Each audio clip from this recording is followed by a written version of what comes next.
একবার খলিফা ওমর রাতে শহর পাহারা দিচ্ছিলেন। হঠাৎ তিনি শুনতে পেলেন এক মা তার মেয়েকে দুধে পানি মেশাতে বলছে। মেয়েটি জবাব দিল, মা, খলিফা ওমর তো এটি নিষেধ করেছেন। মা বলল, কিন্তু ওমর কি এখন আমাদের দেখছেন? সংক্ষিপ্ত থেমে গিয়ে দৃকণ্ঠ। মেয়েটি বলল, ওমর না দেখুক, কিন্তু আল্লাহ তো দেখছেন। শান্ত ও আবেগী সুর।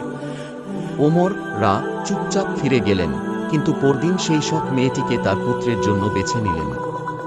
সেই মেয়ের বংশ থেকেই জন্ম নেন খলিফা ওমর বিন আব্দুল আজিজ, একজন মহান শাসক। শেষে অনুপ্রেরণামূলক সুর। সৎ চরিত্র কখনো বৃথা যায় না। আল্লাহ সব দেখছেন।